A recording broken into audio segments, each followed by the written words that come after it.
Ladies and gentlemen, welcome back to the History of Rock podcast. His name is Brandon. He's the DJ. His name is Shim. He's the rock star. Class is in session. We're talking about the band Korn. We were able to get through the self-titled album in the previous episode. We wrapped things up with, in April of 1996, the band went on to record their second album at Indigo Ranch Studios in Malibu.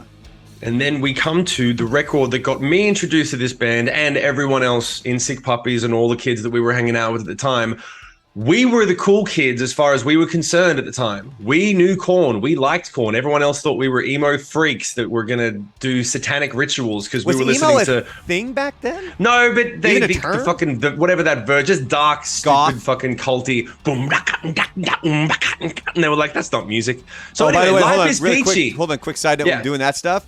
I always know that if I ever need to get my wife in a good mood, I can play either the breakdown in Freak on a Leash or the song Twist from Life is Peachy because she fucking loves it when he does that. Really? Yeah, it's great too, That's awesome. So Life is Peachy was released October 15th, 1996. It didn't get a ton of airplay, but still did well on the charts. Debuting at number 3 on the Billboard 200. That would have dumbfounded a lot of people in the record game at the time. Number 3, that's significant. Yeah, so the first single, No Place to Hide, got them a Grammy nomination for Best Metal Performance. The second single, Adidas, was the band's first charting single on Billboard's Bubbling Under Hot 100. These fucking titles. It reached number 13 on that list. Korn ended up on the 1997 Lollapalooza tour, but had to drop out after Monkey was diagnosed with viral meningitis. What's up with that? Does not sound enjoyable in any way, shape, or form. I had to backpedal here a little bit because I wanted to make sure that because debuting at number 3, when I wrote it, it seemed oddly high for me, but I don't want to take up too much time. Are we thinking that might have actually been mixed up with Follow the Leader? No, it was. It says here, it says it peaked at number 1 in New Zealand. It also peaked at number 3 on the Billboard 200. Yeah. Shit. So yeah, man. So that was, it was pretty goddamn big. So this next thing you're about to say, I didn't know this. Go ahead. So during their time off, they started their own label. It was called Elementary Records, so they could sign and introduce new bands. And it was mostly run by Davis, but Silveria influenced the first signing, which happened to be Orgy. Right. See, I didn't know anything about this stuff, and I'm wondering, and maybe we're going to get to this, did these guys sign Limp Bizkit? No, they were heavily influenced. They kind of helped move things along for Limp Bizkit, but they didn't sign them to Elementary at all.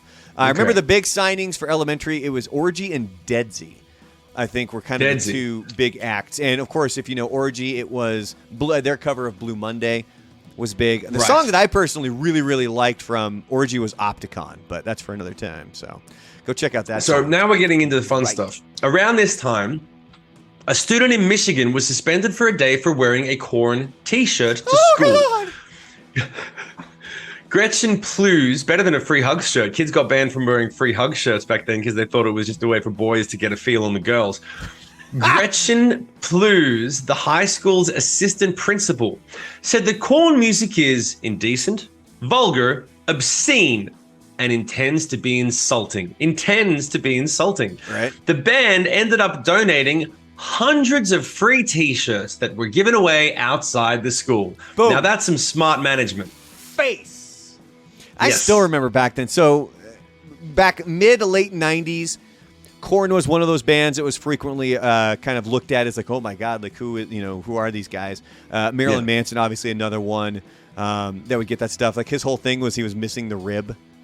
Yeah. So he could suck his own. His own lollipop. Korn ended up filing a cease and desist order against Plews and the school district for their comments. They also threatened a multi-million-dollar lawsuit, but both actions were ultimately dropped because the band members' personal lives just kind of got in the way. It really wasn't worth it. What does that mean? It got in the way of their personal lives. Do you have any? What does that mean? Well, that's all the information that I was really able to find. But when you do something like that, it can be very taxing on you because there's a lot of shit that you need to do, right? So, I from everything that I read, it was essentially the band kind of looked at it and they were like, we don't like we've moved on. We gave away the T-shirts. This isn't going to affect us anymore. Like, we don't have to worry about this. If anything, it was solid promotion for the band, because anybody who would have sided with the school district was already going to side with the school district. Yeah. Anybody who heard the story and was going to side with Korn and maybe had not heard of Korn, it was great promotion for the band. Yeah, it was fantastic. It's a great idea to do that. So from 1993 to 97, the band was known for wearing Adidas. In 1998, they tried to sign a deal with Adidas, but the brand told them, we do sports, not music, which wasn't entirely true because they did have a deal with Run DMC. And for anybody who's curious, it's Adidas. Adidas. Adidas. I'm going to Rain Man my way through the whole podcast. Adidas. So Adidas. Puma would end up jumping all over this opportunity. And, dude, I'm telling you, this is how it fucking worked. Puma, and I remember Pony as well. Was Puma. Another what? Yeah, Puma. It's not puke, it's Puma. Yeah. Puma. Puma. So Puma, they would, instead of Adidas. So they would jump at the opportunity. Thank God they didn't go with Nike. Oh, Jesus. So they signed a $500,000 deal with Korn, which included their music in the ads. And Davis said, that's more than Adidas ever did for us. It wasn't a sellout thing. It was about respect. Really? That's what he said. Yeah, okay. While the band was recording their third album, Follow the Leader, they produced a weekly online TV show called Korn TV. This show documented the recording of the album and had special guests Ron Jeremy, Limp Bizkit, and 311. Fans could also call in and ask the band questions. Did you watch that? Because that never made it to Australia. I tried, and we never had the internet connection to do it, man. And that was because this is... So it wasn't on TV ever. You could only watch it online. This was a website thing. And I watched a lot of it after the fact when we got broadband internet and we were able to watch. And remember, this is pre-YouTube and everything. So all the shit that they were putting out there is going through their channels and their stuff. And it was one of those situations where I didn't have the bandwidth really to check. I mean, there's a lot of these things back then that went on. Back then, did anyone have it? What kind of rich ass fucking kids are they broadcasting to, right? Yeah. So Follow the Leader was released on August 18th, 1998, and featured multiple guests like Ice Cube, Trey Hardson from Farside, Fred Durst from Limp Bizkit, and Cheech Marin or Marine for the secret track "Earache My Eye." Remember, that was when we had secret tracks. You know, you had that long silence. I miss those secret and tracks. this one was the da da da da da da. You know what song I'm talking about? Mama sucker to me, trying to tell me how to live. Da da da da da da da. So that song, that whole record was. The song is from Cheech and Chong Up in Smoke. When Cheech is dressed up in the tutu and shit, it's in the movie. It's how the movie culminates in them ending up at the show where they're performing. And my dad used to sing that song a lot when I was a kid, and I had no fucking idea what he was talking about. I just know that randomly my dad would just start going, "Mama sucker to me, trying to tell me how to live." Da da da da da da da da. And I'm like, "That what?" And then obviously when I got old enough, I think it was when Beavis and Butthead first came out, and people were all concerned about Beavis and Butthead and all the crazy shit that they did, and that type of comedy and stuff. And my dad just related it all to Cheech and Chong, and because he had the cassette that's fair tape. enough. He had the cassette tape of Up in Smoke, and it was great, man. I had no idea that was a Cheech and Chong song. Oh, so when they did that was like, I'm like, that's when Brandon's life was fully coming together, because it's like, this is a song that I know from this movie that I've enjoyed. My dad used to sing it all the time, and now my favorite band is performing this song. Yeah. That's great. That's beautiful, man. So prior to the album's release, they went on a political campaign-style tour where they took a chartered jet across North America. Seriously? They talked to fans and answered questions at special fan conferences. So they didn't play. Is that right? I don't believe so. I think they just kind of toured and they just answered questions, and then they just kind of kept moving along. That's so awesome. What a sweet way to do it. And obviously, this album was a gigantic success. It's still the biggest one that Korn has ever come out with. It hit number one on the Billboard 200 and sold more than 268,000 copies in its first week of release. And this is the one that everybody remembers because it's the one that has the songs that you're about to talk about. Yeah. So, and the two big songs from the album, dude, yeah, you're right, man. I remember when Got the Life dropped, it fucking exploded. Like it went the Ferrari. straight to number one. In Australia, it went straight to number one. Like the Ferrari in the video. Instantly. Remember? Yeah. And Freak on a Wasn't Leash. real, by the way. Wasn't real. What are you talking about? So they have all the different scenes that they shot. And I think is it David and Fieldy, I think? They're cruising around in a Ferrari. And they drive it like off a cliff, and then it shows it flying through the air, and then it crashes down, and it explodes. Yeah. It wasn't like it was a shell. Like it wasn't the real Ferrari. They didn't actually destroy like a $300,000 car. Oh, well, they should have. Yeah. So going back to the two big songs, Got the Life, Freak on a Leash. They got a lot of radio airplay, as well as being frequently featured on MTV's TRL. Got the Life ended up becoming TRL's first retired video.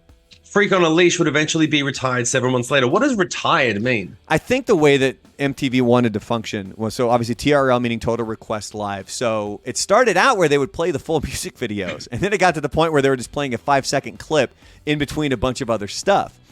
And I think they put the retired video thing in there because they wanted to dictate what made it on the list. And if a song had been around for too long and people were still voting for it, they were like, we got to get it the fuck out of here. So we have to figure out a way that we're able to move on from this song where it's not, you just can't vote for it anymore. It's almost like an homage because it's this big song. Or it's like it's graduated to the black belt status of like. Exactly. Okay. Like it's retired. It's moved on. We no longer have to really worry about it anymore. And when it comes to this TRL stuff, like this was my wife's introduction to Korn, because back then we talked about this when we were talking about Woodstock and Ozfest and stuff like that, and we were talking about how at Woodstock, MTV being on site, they were really hated on, like because it was, hey, why are you guys playing Britney Spears and NSYNC but also Korn and Limp Bizkit? Like, give me my rock and shit. So remember when you could say that to a radio station? Now those stations are just gone. Rock radio's dying, man. So Freak on a Leash, it's dead. It ended up winning a Grammy for Best Music Video Short Form and received a nomination for Best Hard Rock Performance. It also earned 9 MTV Video Music Award nominations, winning for Best Rock Video and Best Editing. Nice. So Follow the Leader has gone on to multi-platinum status. It's their best-selling album. I think most people would I mean, I know there are some people that are like, yeah, Follow the Leader is their best album. And then you get to Issues and you get to Untouchables. And that's when the production started to really go insane. Like the low end, the experimentation. And there's a lot of people who were diehard Korn fans and music fans that were like, they're gods now. But they weren't as popular. Like the songs weren't really as popular. Arguably, some of the songs were better. Like some of the singles off Issues and Untouchables were really fucking amazing. Falling away from me. Yeah. Like those, like when they drop into Falling Away From Me live, the crowd goes ballistic. Like people fucking love that song. And my thing was always, I wish I could remember the name of it, but it's the one that had the video clip. It was the first time we saw Jesse when he was like 19 years old, Pinkman from Breaking Bad. Oh. He was in the first single for Untouchables for that song, which is called fucking, what is it? It's on the tip of my tongue. Wasn't Here to Stay the first one off Untouchables? No, yeah, you're right. It was the second single or something else, but it's amazing. It's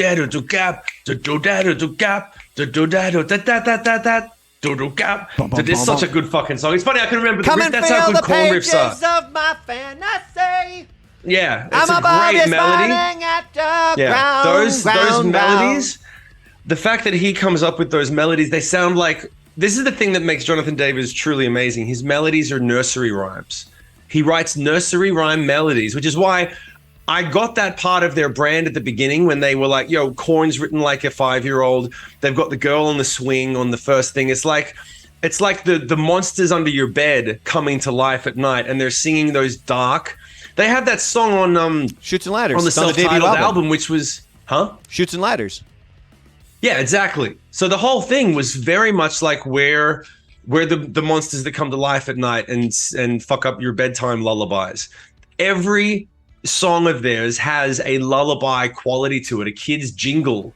And that's why their songs are so fucking good. And it's John. And that's Jonathan Davis just being fucking awesome. So, I mean, that's going to kind of do it for all the factoids and stuff that we kind of gathered up here. I did have one Korn story to get to because I want to get your feedback on this. And I think I've told you this story before. So when I was living in Eugene, I was working for NRQ, the radio station. And so it was when their greatest hits album was coming out. And that was when they covered Another Brick in the Wall and Word Up. And so that's when I got to interview Jonathan Davis because he was not only, they were promoting that album, but they were also promoting, excuse me, the tour, the Greatest Hits tour. And so my boss, Al Scott, who we've spoken to, and he talked about the whole Limp Bizkit thing, he told me, like, first of all, he got me the interview because he knew I was such a diehard Korn fan. He's like, look, that's awesome. He's like, I got this one for you. And I was like, oh, that's so cool. Like, that's how cool of a guy Al is. Like, Al is the shit. Yeah. So, and then when it came to the actual concert, he told me, he's like, I don't really want to go deal with the stuff, so you can run all the meet and greets. And I was like, huh. No shit. Yeah. So the first meet and greet we did was with Chevelle. Chevelle was on that tour. And that's when we're kind of hanging out backstage. It's me and like 4 winners.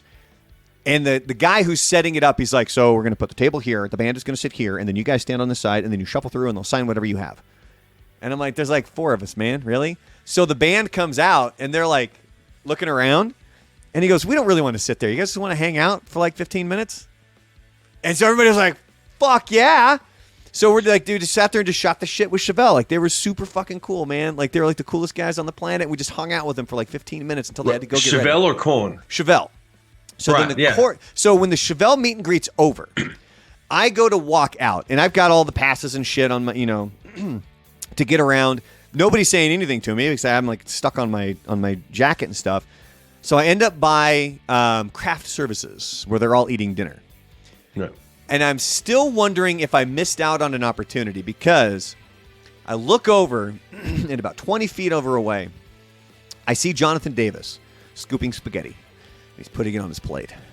Right. And you see the rest of the band over there. And I'm guessing their families and all these other people. And I was like, fuck, I should just go grab a plate.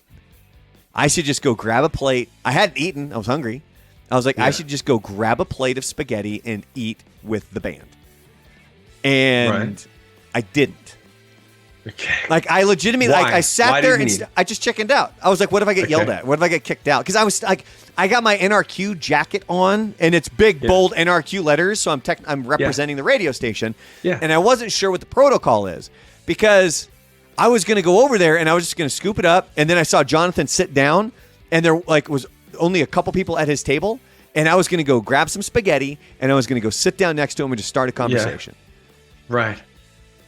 So yay or nay? Should I have done that? The answer is 100% yay. I'm really sorry, man. I was waiting for there to be something of like. No, I just chickened out. Like that's I'm asking you that because you could give me some insight on like they don't really like that or like the difference is you're working with the radio station. You are the host of the evening.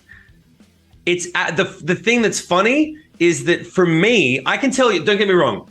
There's no version of this where I'm possibly insinuating that anyone would feel that way about me. Jonathan Davis is Jonathan Davis. However, if I was in the situation where I was headlining a show for a radio station, which I've done, and I go and get some food and I sit down and I see the radio DJ or the guy from the station over there, I assume he's going to come and talk to me because we're working together that day. And I've come into town and it's like we don't see each other every day and we're working together that day.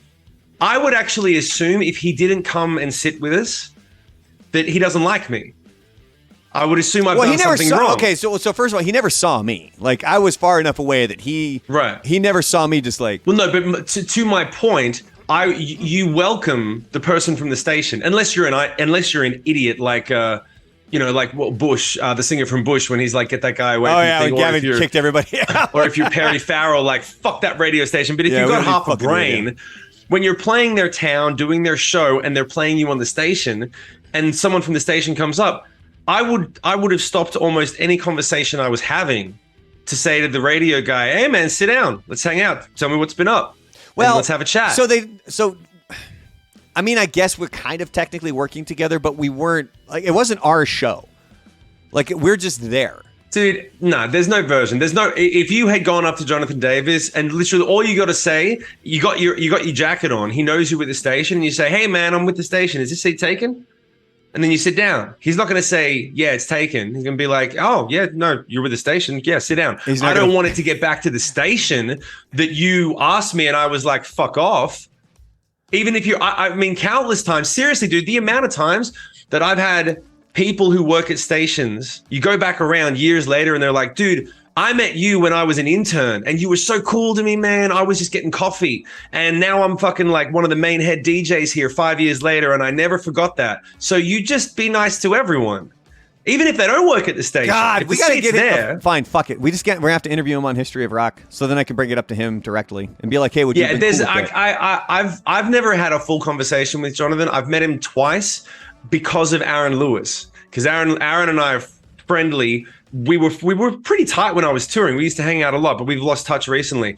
But he would actually introduce me to. I would literally go up and hang out with Aaron when I knew Jonathan Davis or Fred Durst was around, just to be like, "Hey man, I'm just gonna be in this fucking area, so that if they come by, because you know him," and he would introduce me.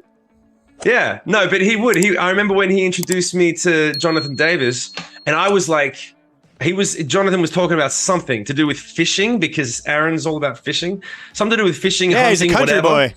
Yeah. And I was there and I was just hanging out and I sort of pretended to be on my phone so it wasn't awkward. But in my head, I'm like, yo, man, it's Jonathan Davis. Can you say, hey, this is Shim, whatever. And eventually he's like, oh, man, hey, this is Shim. He's from Sick Puppies. And Jonathan goes like, who? Oh. And he goes, Shim. He's no, don't get me wrong. I remember as it happened, I was like, that's fucking awesome. That's fantastic. That's perfect. And he was like, Sick Puppies. They're playing right before us. And I was like, oh, cool. Hey, man, what's up? Shake the hand. Cool. Back to the conversation. And I was like, cool. That's what happened. Jonathan Davis has no idea who the fuck I am. But I thought it was so sweet of Aaron to presume that he's heard of the band. He's like, yeah, Sick Puppies. He's like, this is the guy. I'm like, nah, never fucking heard of him. All right. Well, I guess that settles it. So there's some major aspirations that we have here for the History of Rock podcast. One of which is to sit down with Rage Against the Machine when they're here in the Borderland next February. And then obviously now we got to book Jonathan Davis to come on so I can tell him, hey, this was the situation back then. Yeah. Would you have been cool if I had come over? You really want to ask him that? I guess we should. Fuck. And now it's a thing. But see, God damn it, because in my head, this is the negative part of me where it's like, yeah, just go over there. Like, just go over there. Like, it's not the end of the goddamn world. He's not going to fucking yell at you. Dude, I was the opposite, man. I remember, and this is the thing that I always found really funny. Gerard Way from My Chem, when we played the Big Day Out in 2006, Black Parade had just dropped. They were the biggest band in the world. And we were fans, man. And we played the Big Day Out. We were opening the main stage and My Chem was in the afternoon. And My Chem came over and they were still getting over the jet lag and they did an amazing show. And I remember we watched them from the side of the stage and the crowd sang every word from every song. And it was amazing. You really felt like you were witnessing a real moment in time. And Gerard was singing, but he didn't fucking need to. They were singing every word of every song back. They were screaming. And they walked off stage and they got their shit together and then they went to craft services. And I literally just walked, dude, I swear to God, I'd never met Gerard. No one had introduced us, nothing. And he was there with his security guy, just eating, just minding his own business. I went up and just sat down right next to him and I was like, dude, how does it feel to have everyone singing that shit back to you, man? That has got to be amazing. And he was like, yeah, man, it's really cool. Yeah. I said, man, my name's Shim. I was in Sick Puppies. I opened up the stage, man. Like, we're going to be out with you guys for like 6 shows. Mm-hmm. Yeah, that's cool, man. Okay, great. You had a good show? Yeah, man, my show was great. Not as good as yours, but, and I'm just fucking going. I'm just fucking laying it down until eventually he's there. And I realize, I'm like, wow, I'm talking a lot. I'm nervous. And then after about a minute, the security guard goes, Gerard, yeah, that thing, yeah, we got to go, right? And he's like, yeah, we got to go. Okay, cool. Yeah, bye. And the security guard bailed him out. And I was like, cool. I'm never talking to him again. That's never. I mean, I was 23, 24. I was so nervous. But the funny thing is, the next time that I spoke to him was years later, and it was at a festival in Europe. Huh? Did you bring that up? No, I didn't bring it up. I'm sure he remembered because I was fucking annoying. I mean, I would remember me. You remember someone who's that obnoxious, right? And I was walking around. It was long after we'd had several hits and we're in a totally different part of our career and we're doing great. We're over in Europe. And I'm like, hey, my Chem's playing and we're going to watch. And I'm just walking around the back and I see this guy with one of those silly hats on back when they were trendy for a minute, the ski hats for like 6 months they were really in. And he's wearing one. And I just hear from somewhere over there and he's like, hey, Shim, hey. And I'm looking, he's like, and it's Gerard. And I was like, hey, man. He was like, hey, man, what's up? How you doing? Yeah, you love the new song, man. And what are you doing? Did you guys play already? And he's just fucking talking to me like we're bros. And I'm like, this is not how I thought it would go. Do you think maybe he had like a come to Jesus moment later or something like that? No, I think it was just like if he did remember me, he let it go because he was like, all right, you guys you're a real band now. We were not a real band the first time. We just started touring. You were a young puppy.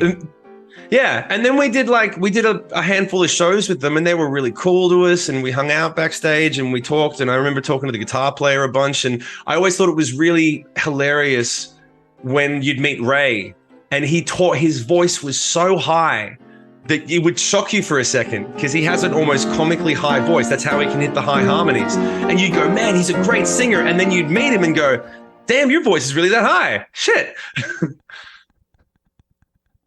Love you, Ray. Love you. Nothing but respect. So, can you hear the music? So anyway, I could hear the music, but I totally didn't know when we were going to be. I figured you'd wind me up. Oh, no. That's why I was turning it up. Oh, yeah, I could hear it a little bit. Barreled right through the stop sign. I just barreled right through it. All right. I'm going to pick it up right here. All right. So anyway, no, not quite yet. We'll get to My Chemical Romance at some time, but we got an encore coming up here. Remember, we got remix episodes that drop every Wednesday. You can check them out on my YouTube channel, at The Real Brandalorian. You can check me out on TikTok as well. It is at Goat the Brandalorian. Shim is at Shim on Instagram. Look for the blue check mark at Shim Moore on TikTok. And then also he is at Shimon Moore on YouTube. So on that note, his name is Shim. He is the rock star. His name is Brandon. He is the DJ. Class dismissed. That's all right. We just made it. That one. Yeah. Oh my God. All right, here. Wait, you're not dying, are you? You good? No, dude. I'm so. You know what the truth is? Well, let me find the name of it. I'm going to drop it. Are we doing the encore right now? Yeah, we're in the encore as we speak. Hold on a second. I know we're in the encore. I want to find it and make sure I don't fuck up the name. Fuck up the name, mate. Million on Mars. Million on Mars is an NFT game that reached out to me and said, hey, do you want to work on a song for one of the NFTs they're doing? So I got it. I wrote the song, sang the song down, did it all in about 6 hours, sang for 6 straight hours, blew my fucking voice out. That's how out of practice I am. It's fucking pathetic. Atta kid. Pathetic. Atta kid. Atta kid. All right. Well, one of the things I wanted to bring up on this encore, because this one be dropping on the 24th, and next week we're going to be covering Rob Zombie because, it's Halloween. So one of the polls that I put up on YouTube. So again, anybody who's listening or watching here on YouTube, if you would be so kind, make sure you're subscribing because then you'll see my polls start to pop up on YouTube. And this one was: the villain you choose is protecting you from the other three. Which movie monster are you picking to protect you? And the options were Jason, Freddy, Leatherface, and Michael Myers. Who do you think Who would you pick? is winning? I would go with Freddy because I think he seems the more supernatural, and everybody's got to sleep at some time, right? Yeah, and I mean, even the way the movie ended, it's technically Jason cuts off Freddy's head, but he winks at the camera when it's over. So, yeah, I would go with Freddy. Is everyone else going? You think everyone's going to go with Freddy? Well, right now, 61% of people have gone with Jason. That's weird. 20% of people, weird. 20% have gone with Michael Myers, 16% have gone with Freddy, and then 3% have gone with Leatherface. And I think I would go with Freddy as well, just because if he's protecting you, I mean, I guess I would just try to fall asleep. I don't know. I mean, this is a weird one. But yeah, so that's what the numbers are going. And so if anybody wants to check those things out, make sure that you guys do that. When are we going to do one of those simultaneously on both our socials? We got to pick one to do on those. Yeah, maybe. I mean, we might do something for Rob Zombie. Yeah, that makes sense. Like, let me see if Halloween. we can come up with something for the old Zombinator. Also, another thing I was going to bring up here with Halloween right around the corner is horror movies. Yeah. Do you have a go-to horror movie that you like to watch? That's every the funny Halloween? thing, man. Like, I know several people that are deeply dedicated to like Jamie. It's his fucking thing. Like, and my best friends, a lot of the people that I like the most, they're into horror movies. Never really got into them. But you if I can had tell when you check out Jamie's stream on Twitch, unless he's changed it recently, you can tell he's definitely heavy into the horror thing. Horror genre. But no, my stuff always goes back to the old Frankenstein ones and Nosferatu. I'm always into the classic horror films, just because I like watching the way that the films used to get made and stuff like that, and the time that it would take, and being like, oh my God, I can't believe this shit used to be scary. But when it comes to actually getting scared, I know that it was a big deal. The original? The new It movie. It was. The original and the new one. The second one wasn't. Okay, so I'm sorry, the sequel. So you have the original, you have the remake, and then you have a sequel to the remake. The sequel to the remake was original, dope, and even the new one was damn good. Right. Yeah, I've heard those ones are more of a mindfuck. I like the mindfuck ones. I don't like the blood and gore ones. Just personal taste. If I'm going to go on a ride, I'd like to just sit there and feel like, like that's the thing that Scream used to make fun of. Don't open the door. Oh, yeah. Yeah, I got it. So this whole month, I've been doing a lot of different things on different horror movies and kind of where they come from and what's the inspiration for this. And, maybe this is something that you didn't know about that. But the one movie that I lucked into was Trick or Treat. And it's all about Halloween night. I believe it takes place in Ohio. It was Ohio or Pennsylvania. And have you got like 2 weeks worth of shorts that are just about horror movies for Halloween week? Not 2 full weeks, but I do have it's peppered in there. I mean, I do other things that are around like sports and stuff like that.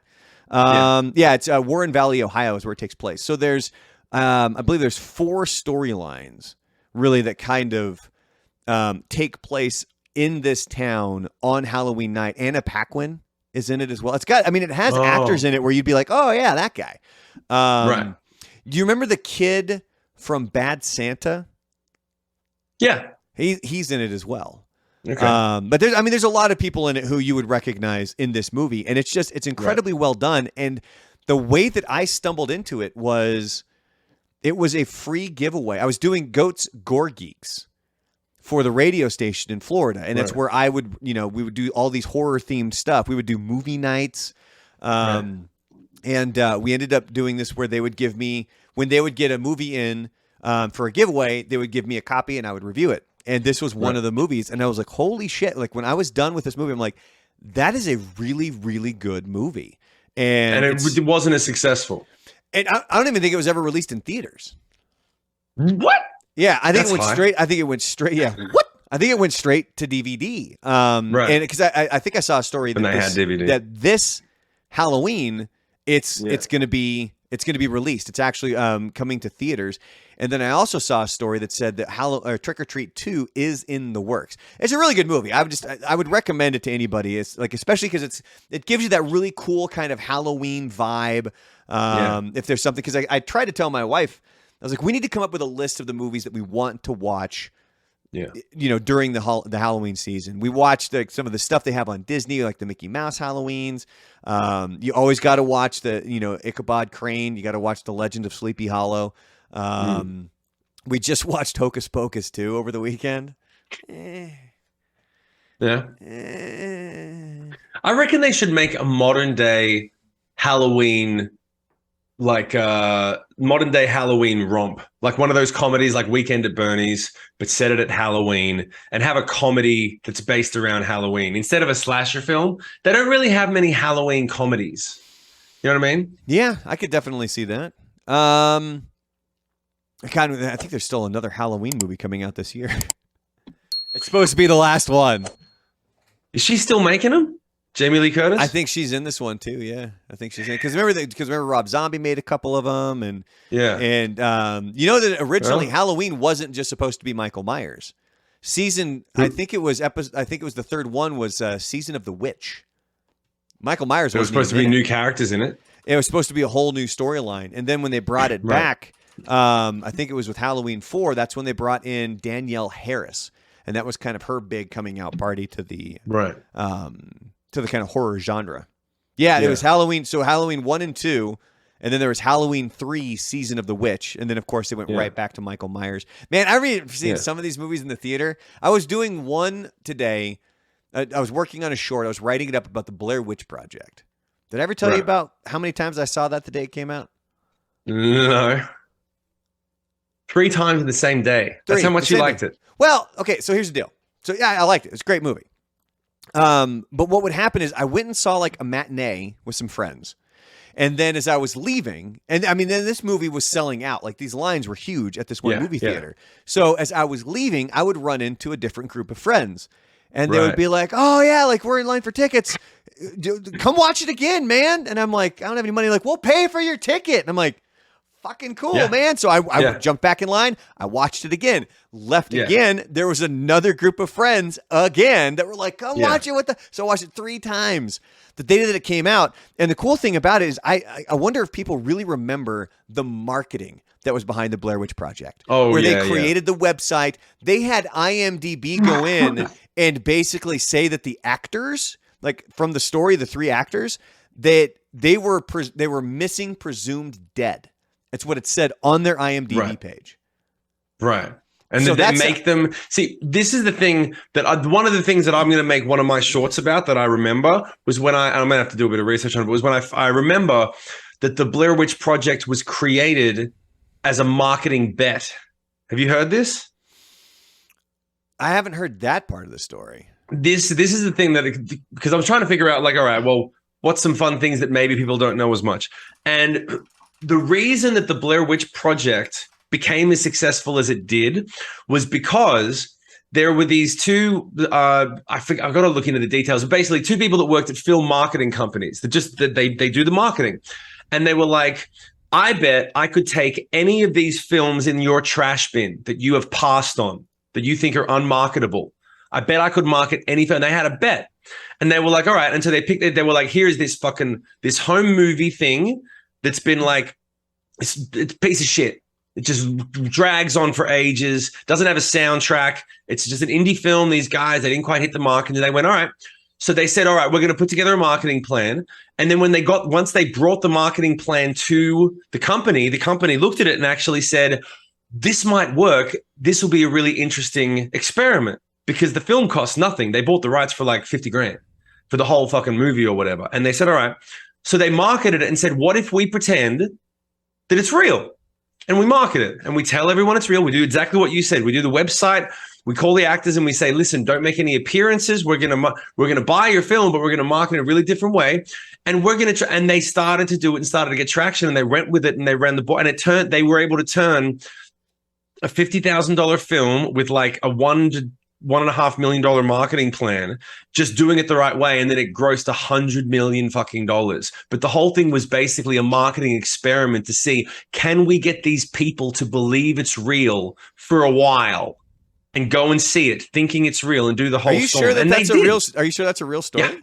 Yeah. The reason that Blair Witch actually got picked up was because it was a marketing experiment. That's why they went as hard as they did on trying to make people believe, no, this is real.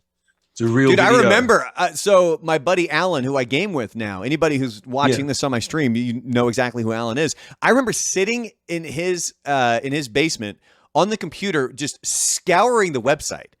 Yeah. Where I was like, it says they found the footage here. Yeah. And it was like, oh my God. Like it was, obviously now we know like, oh yeah, like everything on the internet's kind of like bullshit. Yeah. But back then it was the perfect timing for people to go. And then the idea that you're going to put it's effectively a snuff film if it's true, it's a snuff film, and they're going to put it in cinemas and charge tickets. Yeah. Like it's all fucking like we bought that shit hook, line, and sinker at the time. I don't think they would have I don't think anybody saw it as a snuff film. I think what they saw it as is, it was actual found footage where they weren't going to actually show the kids dying. Like no, but it's dude, how perfect was that ending with the dude standing in the corner? Dude, I remember the feeling of cold that came over me when that happened. I was like, you could feel the cold of the basement when that camera just stayed on that shot. And it was like really fucking, as I'm saying it, I'm getting that feeling again. Like they did such a good job at the ending of that movie. And I remember the first time that I watched it, I made the mistake of watching it alone at a friend's house, and she passed out.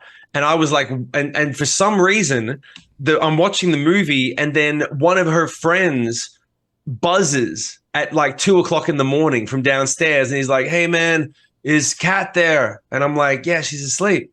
He's like, "Yeah, I just need to crash, man. I stayed too long at the bar, and she lets me crash sometimes." And I'm like, "Fucking," and I'm watching Blair Witch, and I'm like, "Now there's a guy I don't know wants to get into the house." And I'm like, it was so fucking weird. It was. Did you let him in? Yeah. I had to wake her up and say, "There's some fucking guy here," and she's like, "Oh, so yeah, it was, yeah, but it was fun." That's fine. All right. Anyway, dude, I thoroughly enjoyed that. That was good. That was a good encore. So we can wrap it up. It was a good encore, and we'll be looking forward to next week when we. I still haven't decided if it's going to be Rob Zombie or White Zombie, because whichever one's more interesting. You know what I might actually do? What? I might actually just do a House of 1,000 Corpses. It's still rock and roll, baby. Like we could do that and then come back to Rob Zombie later, but cover him. It might lead into Rob Zombie nicely. Yeah, that's true. Because if you remember, that movie sat on the shelf for a long fucking time. Mm-hmm. I would scour the internet waiting to see. It was the same thing with St. John Smith, the unreleased Jonathan Davis movie that he did with Rowdy Piper. It's never it wasn't completed. Rowdy Piper has since passed away, and it just kind of sat on the shelf. And I was hoping that wasn't going to happen with House of 1,000 Corpses. I still remember like exactly where I saw it. I went with my buddy Brett and his dad. We showed up late, so I think the first 10 minutes I missed, and I was pissed. But yeah, let's plan on doing that. We'll do House of 1,000 Corpses. Okay, I can dig next week's episode. So cool. Then on that note, so does that mean that I need to brush up on that movie? You should watch it. Yeah. Yeah, I got to brush up on that. When's the last time you watched it? I've never seen it. I didn't want to say it on the podcast, but no, I've never seen it. Fuck, I'm in the middle of watching it now. I'm literally in the middle of watching it now. I've seen it probably a dozen times. Is it a gore film? I mean, there's gore moments in it. Yeah, there's some weird shit. And there. So this is gonna be the final thing. It's gonna lead into the next episode. There's one scene from the movie that really made my stomach weak, but I don't think it's anything that would have made anybody else's stomach weak. Like this one part hit me odder than I think a lot of other people would have seen it hit. So remember that. Make sure you met. What's that? Was it a guy dressed up in a Chewie costume? No. Oh, Chewbacca. I can imagine the sound of Chewie getting stabbed. I hate you, man. Why would you do that? Now you'll never have it. All right. On that note, say bye, everybody. Oh God.